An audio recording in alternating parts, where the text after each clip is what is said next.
Hey, Naphtali, welcome to the Z Marketing Podcast. Thank you for being with us today. Thank you, Zev. Great to be here. Super excited for the conversation. Awesome. So, for the people who don't know, maybe you can introduce yourself, the short elevator pitch about who you are and what you do. I am a performance coach, former school leader turned performance coach. I help leaders in particular get more done by understanding how to manage their time, by being better delegators, and learning that they don't need to do everything themselves. So we minimize stress, decrease their workload, and allow them to live life while also building a great business or running a fantastic organization. Fantastic. Well, that's super relevant. We've had a few guests on here talk about one or two of those things, like delegation, time management. These are extremely crucial, especially for the entrepreneur, the solopreneur of today.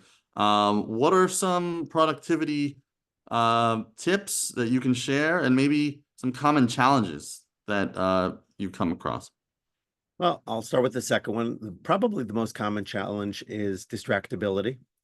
I think between our devices, as well as just the general expectations that we be available at all times. So we allow too many things to hijack our time. We also have a hard time staying focused.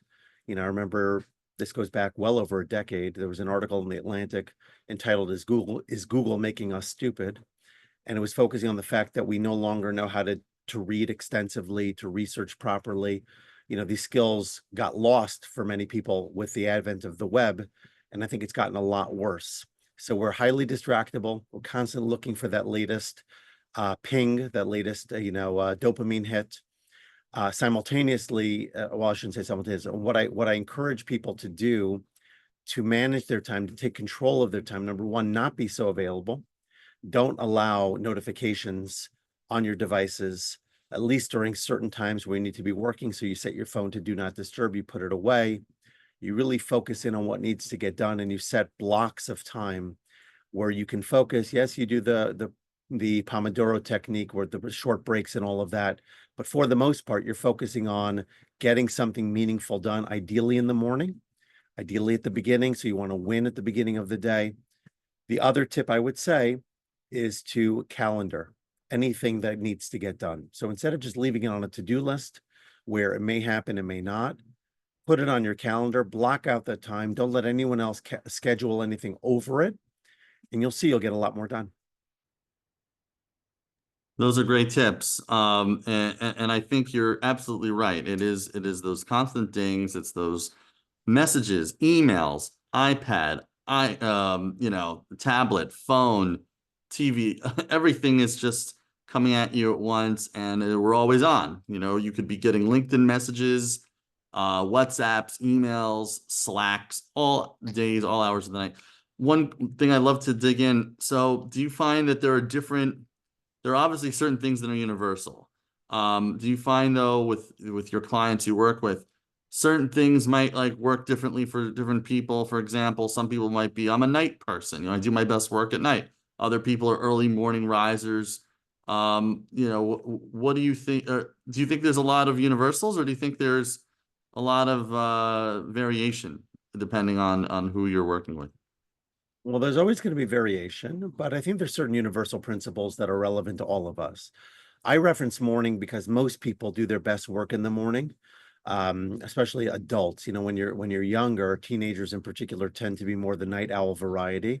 There are adults that are that way as well, but mostly as you get older, you tend to be more fresher and more alert and more able to focus. It's also typically quieter. There's less going on. Like there are fewer people trying to get your attention first thing in the morning. So for me, that's a great time to dive in and get things done. Obviously, if that's not your if that's not who you are, if that's not the best time for you to do your best work, then you want to schedule your calendar accordingly. As far as other pieces relating to variance, there's so many different things we could explore.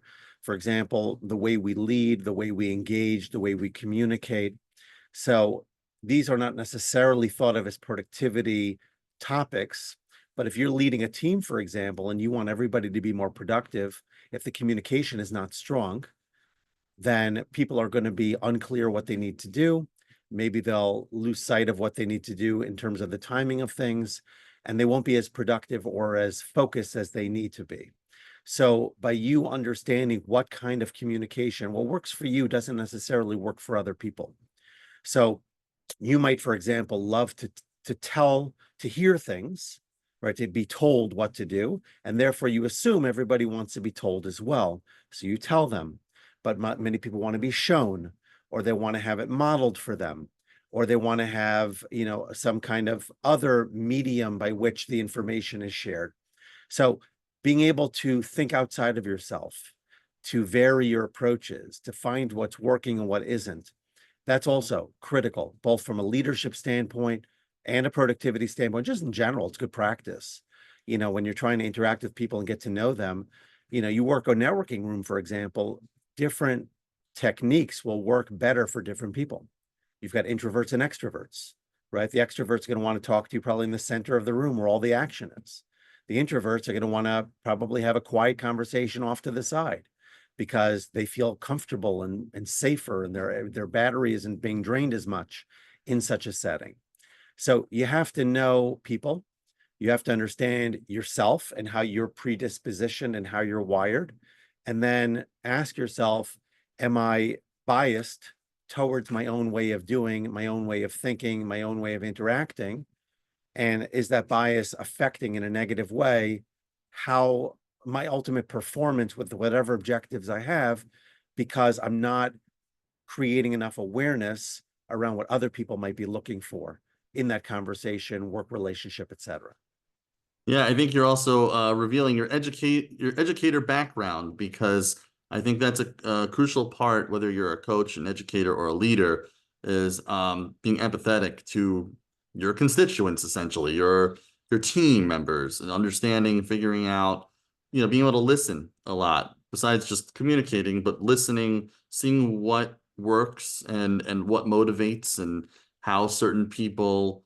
Everyone has different styles. Some people are visual learners, some people are audio. Some people need things really, like things really spelled out.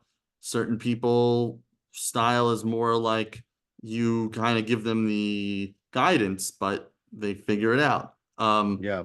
How can people be, do you have any tips? How could people be better leaders, especially entrepreneurs who might be starting to scale and hire? And maybe have not led a team before. How can they prepare themselves to be better leaders? Well, the shameless plug answer would be buy my book, Becoming the New Boss. But the core lesson that I learned in my own experience, you mentioned that I'm an educator by trade, former school leader. So yes, a lot of what I shared before in terms of modalities and understanding people are things that I learned, realizing that one size never fits all, especially if you're trying to teach 20 students or so. You have to have variation in your process, your methodology, etc. But what I learned in my school leadership journey is that it's much less about what you know and what you've accomplished in the past. And it's much more about your ability to provide a vision for others, to be collaborative, and to see your success through the lens of the success of the team. And so, oftentimes we rise up, maybe we're a founder. Sounds like we have a lot of entrepreneurs who listen, or founders. But regardless, whether that's your background and your story, or you have a different journey to the top, oftentimes we get to the top because we did really good work in our respective domain prior to that. So for example, if I'm going to be a sales manager, maybe I was an excellent salesperson. And so now I'm responsible for a sales team. Yeah, And sorry, and my not to cut you off. That is I think the most common example. I think just to hone in, a lot of people think just because I'm so good at what I do, I'm so good at sales, I made so many sales. Oh, I'll be great at managing other people doing it. Not necessarily the case, as I'm sure you're gonna go Yeah, into. yeah. So again, your success in the past, first of all, it's often hard to replicate, right? I often find, I don't know if this is intentional, but if you look around professional sports, the people who are former players, which I think most coaches are, coaches, managers are former players, but most of them are not household all-star types. meaning to say the Derek Jeters, the Michael Jordans. Yes, Larry Bird was a coach. There were certain others that were great players that also became, great coaches, but most of them were pedestrian at best. If they made it to the professional level at all, they were second stringers, third stringers, etc. And I think that a lot of it has to do with the fact that it didn't come naturally to them. They obviously spent a lot of time observing if they weren't actually on the field, engaging in the game directly. So they had the opportunity to hone their skills about leadership and strategy and things like that long before they ever even took the position. If I'm a great salesperson, so I may or may not be able to deconstruct all the things that I did that made me excellent, but it doesn't even matter, because now what makes a difference is my team, the collective team, succeeding. So if I sit there and pick up the phone, then I really don't need a team. If I'm there to empower them, then my job is no longer to be the guy picking up the phone. Primarily, maybe I'll pick up the phone to a degree, but my main focus is making sure everybody's doing what they need to do to be successful. So regardless of the situation, the leader needs to shift the focus from me to we. And if they can, and they realize that it's not about their own success, but they measure it collectively, they'll have typically a lot of success in their leadership role. Yeah, to that point, and I wasn't working with a coach at the time, but I probably should have been.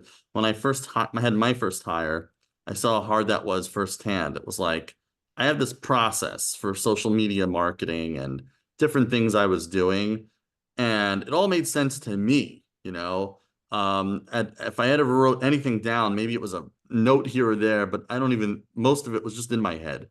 And then sitting down with someone, having to kind of give over my process was very challenging. So I think it's really important to master leadership, to have a coach that could help guide that, and also realize that managing people is a whole new skill. It's a whole different skill you got to add to your toolbox. It's not just being good at something doesn't mean you're great at managing others in that thing. Before we close out, I also just wanted to ask, going back to our earlier thing, obviously there's variation for different people. Everyone has different strengths or proclivities, but routine. How important is routine for an entrepreneur, founder? And yeah, what are your thoughts about routines in general? I think of them a little bit differently. I think of them more as habits than as routines. I mean, I think a routine is a fine term, don't get me wrong. But a habit tends to me more intentional, more purposeful. So I think that routine almost sounds a little bit like you're going through the motions and you're doing today what you did yesterday, because we are creatures of habit. So I think being very intentional matters. I think having good habits that serve you matter. I think having consistency on your schedule, which I think is probably what you were getting at with routines, also could be very, very powerful and very helpful. Obviously, you're going to have to balance your schedule and your needs with the needs of everybody else you're trying to lead, engage with, etc. Right? You can't always do it on your schedule exactly. But if you have a special, that's why I keep coming back to the morning, because morning tends to be the quietest time for people and the time you can get your best work done. So for me, every day, whether I'm praying first or exercising first, those two things are one and one A, not necessarily, obviously, one's spiritual, one's physical in nature, but they're both critical pieces for me. And rarely does a day go by where I don't do both. There's certain other things that happen. I have a daily study partnership with my son. That's a non-negotiable. And then there's certain work-related things that fall into that category as well. And I can control it because of the nature of my work. I'm not employed by somebody else, so I have control over my calendar. It's not always so simple, but the more you can insist on certain things that are critical for you, Tony Robbins says we get our musts, so we don't get our shoulds. If something is a must, you'll get it done. If it's a should, maybe yes, maybe no. And be willing to tell people no when they ask for meetings and things like that. Find out, is it really critical that I be there?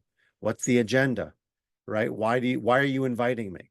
Oftentimes people don't even think about it. They think you're doing a courtesy, whatever it is. It's not even necessary. Yep, people have too many meetings about the meeting, plan the next meeting, and you're totally right about prioritization, I think is where you're getting at, and also having a holistic balance. Like you said, you make time for physical matters, spiritual matters, family matters, and also just being intentional with your time, and strategic. Where can people learn more about you, connect with you? And learn more about how you can help them in their business? The broader answer is my website, impactfulcoaching.com. You can get all sorts of free resources there, learn about my programs, etc. If you want to see me on a more of a daily basis, connect with me on LinkedIn because I'm posting there pretty much every day.